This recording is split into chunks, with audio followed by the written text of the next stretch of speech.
Return किसको मिलेगा? सिर्फ जो लोग 3 नंबर सीरियल पर पैसा लगाए थे उन लोगों को मोटा मोटा 3 गुना रिटर्न मिलेगा। ये 5 जो अलग अलग दान है, ये 5 में से सिर्फ एक ही सीरीज आएगा।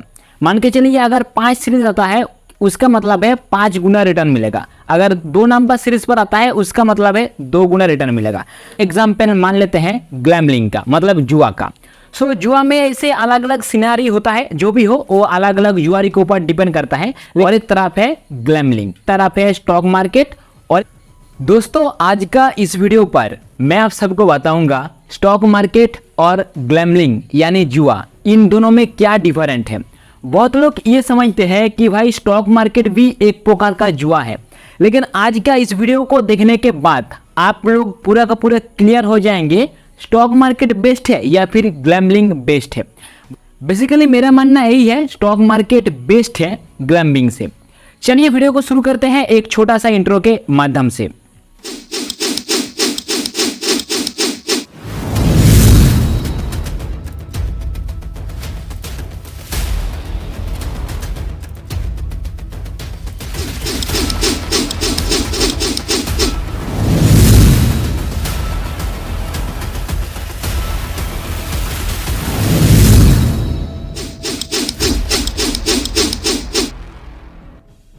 दोस्तों मुझे जितना पता है उस हिसाब से मैंने ये स्ट्रक्चर बनाया हूँ। एक तरफ है स्टॉक मार्केट और एक तरफ है गैम्बलिंग। बेसिकली ये जो गैम्बलिंग का सिनारी है ये मेरा गांव में, मेरा शहर में बैठता है। कोई मेला होता है, कोई क्लब है, कोई बार है, उसके अंदर जिस प्रकार से गैम्बलिंग सिस्टम चलता है उसके अकॉर्डिंग बात करूंगा। साथ में स्टॉक मार्केट पर आज तक का मेरा जो एक्सपीरियंस है उसके अकॉर्डिंग बात करूंगा, क्योंकि मैं स्टॉक मार्केट का कोई प्रो ट्रेडर या फिर प्रो इन्वेस्टर नहीं हूं। जो भी हो थोड़ा बहुत एक्सपीरियंस है और वही मैं आज आप सबके साथ आसान भाषा में शेयर करने का कोशिश करूंगा। सबसे पहले हम एक एग्जाम्पल मान लेते हैं गैम्बलिंग का, मतलब जुआ का। सो जुआ में ऐसे अलग अलग सिनारी होता है, जो भी हो वो अलग अलग जुआरी के ऊपर डिपेंड करता है, लेकिन मोटा मोटा मैंने एक एग्जाम्पल बना लिया हूँ। यहाँ पर 5 अलग अलग सीरीज है, 1 2 3 4 5। और ये सीरीज का गेम कुछ इस प्रकार का होता है कि भैया एक सीरीज पर कुछ लोग पैसा लगाता है, 2 नंबर सीरीज पर कुछ लोग पैसा लगाता है, 3 नंबर सीरीज पर कुछ लोग पैसा लगाता है, 4 नंबर पर भी लगाते हैं और 5 नंबर पर भी लगाते हैं। अभी ये 5 जो अलग अलग दान है, ये 5 में से सिर्फ एक ही सीरीज आएगा। मान के चलिए अगर 5 सीरीज आता है उसका मतलब है 5 गुना रिटर्न मिलेगा। अगर 2 नंबर सीरीज पर आता है उसका मतलब है 2 गुना रिटर्न मिलेगा। सो हम मोटा मोटा एक एग्जाम्पल मान लेते हैं। 1 नंबर सीरीज पर 10 लोगों ने पैसा लगाया है 100 रुपीज़ करके, यानी 1000 रुपीज़। 2 नंबर सीरीज पर 10 लोगों ने पैसा लगाया है 100 रुपीज़, 10 रुपीज़ करके। 3 नंबर पर भी 10 लोगों ने पैसा लगाया है, 4 नंबर पर भी 10 लोगों ने पैसा लगाया है और 5 नंबर पर भी 10 लोगों ने पैसा लगाया है। अभी गेम शुरू हुआ। अभी ये गेम पर रिजल्ट आएगा सिर्फ एक ही सीरियल। हम मोटा मोटा मान लेते हैं 3 सीरियल पर आया, यानी 3 नंबर पर 10 लोगों ने जो पैसा को लगाए हैं उन लोगों को 3 गुना रिटर्न मिलेगा। बाकी का जो पैसा है, यानी 1 नंबर सीरियल वाला का पैसा, 2 नंबर सीरियल वाला का पैसा, 4 नंबर सीरियल वाला का पैसा और 5 नंबर सीरियल वाला का पैसा, ये 4 सीरियल नंबर वाला का जो पैसा है ये डूब जाएगा। रिटर्न किसको मिलेगा? सिर्फ जो लोग 3 नंबर सीरियल पर पैसा लगाए थे उन लोगों को मोटा मोटा 3 गुना रिटर्न मिलेगा। और ये पूरा गेम खत्म हो जाता है लगभग 1 मिनट के आसपास समय में। हाँ, कुछ स्थिति में समय थोड़ा बहुत कम या फिर थोड़ा बहुत ज़्यादा होता है, लेकिन इसी सिनारियो के अकॉर्डिंग ज़्यादातर लोगों का पैसा डूब जाता है। सिर्फ एक ही सीरियल होता है जिन लोगों का पैसा रिटर्न मिलता है, वो भी 2 गुना 3 गुना 4 गुना 5 गुना तक, और भी ज़्यादा रिटर्न मिल सकता है। ये डिपेंड करता है किस प्रकार का गेम है। ये क्लियर है?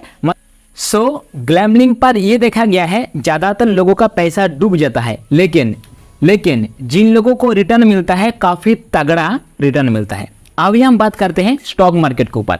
सपोज कोई एक कंपनी XYZ या फिर ABC नाम का कोई भी एक कंपनी स्टॉक मार्केट पर आया और वो NSE या फिर BSE किसी भी एक्सचेंज पर लिस्ट हुआ। हम मोटा मोटा मान लेते हैं कंपनी का जो फिलहाल कैपिटल है वो है 1 करोड़।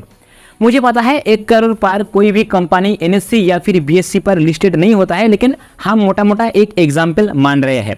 सो कंपनी का जो प्रेजेंट टाइम पर कैपिटल है वो है 1 करोड़ का। लेकिन कंपनी को पूरा तरीके से मैनेज करने के लिए जरूरत होता है 2 करोड़ का।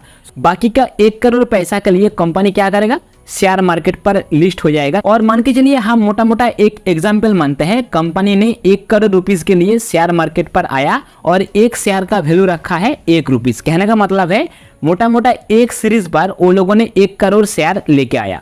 अभी 1 करोड़ शेयर के हिसाब से एक शेयर का वैल्यू कितना आ रहा है, 1 रुपीस, ठीक है। और हम मान लेते हैं अगले साल में कंपनी का जो टर्नओवर है वो 4 करोड़ हो जाता है। कहने का मतलब है कंपनी का जो कैपिटल था 2 करोड़, क्योंकि 1 करोड़ कंपनी के पास था और 1 करोड़ इन्वेस्टर लोगों से या फिर ट्रेडर लोगों से कलेक्ट किया था।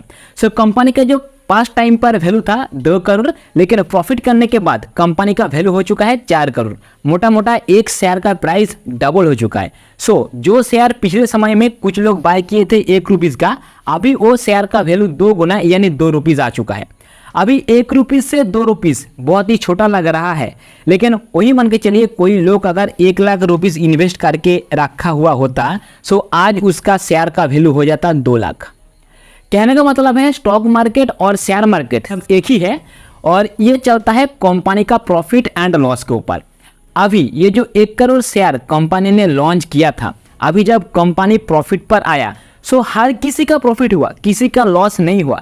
लेकिन गाइज इसका नेगेटिव साइड यही है, अगर कंपनी लॉस पर रन हुआ होता, सो भैया लगभग हर किसी का पैसा डूब जाता।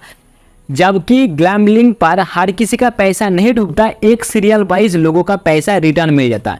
लेकिन भैया स्टॉक मार्केट पर अगर पैसा डूबने वाला है, सो हर किसी का पैसा डूब जाएगा, लेकिन अगर प्रॉफिट मिलेगा सो भैया हर किसी को प्रॉफिट मिलेगा। ये जो एग्जाम्पल है बहुत ही इंपॉर्टेंट है। अभी सवाल है स्टॉक मार्केट यानी कंपनी कब लॉस करता है। सो भैया अलग अलग कंपनी का अलग अलग गेम होता है, क्योंकि मेरा तो उतना नॉलेज है नहीं। कंपनी का जो बिजनेस थीम होता है, कंपनी का जो बिजनेस स्ट्रेटजी होता है, वो मैं आप सबको समझाऊंगा। लेकिन मेरा मानना यही है, अगर आप लोग थोड़ा सा पैशन रखेंगे और एक कंपनी के पीछे नहीं, ऐसा 10-15 कंपनी के पीछे पैसा लगाएंगे, सो मेरा एक्सपीरियंस के आधार पर आपका पैसा कभी भी डूबेगा नहीं। आपको बस पेशेंट रखना पड़ेगा, क्योंकि भैया कंपनी अगर लॉस करेगा तो कितना लॉस करेगा, मान के चलिए आधा। लेकिन भैया जब रिटर्न आएगा ना, भर भर के रिटर्न मिलेगा यार।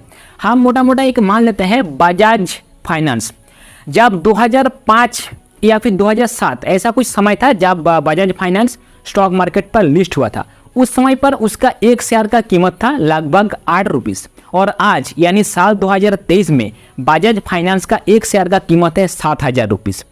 सो कंपेयर करके देखिए, 8 रुपीस का शेयर लगभग 20 साल में 7,000 रुपीस तक आ चुका है।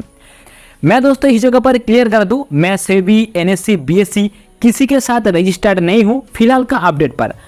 आगे जाके हो सके मैं उन लोगों के साथ टाई अप कर लूँ या फिर रजिस्टर हो जाऊं, लेकिन मैं स्टॉक मार्केट पर या फिर ग्लैमलिंग पर पैसा लगाने के लिए किसी को रिक्वेस्ट या फिर फोर्स नहीं कर रहा हूं।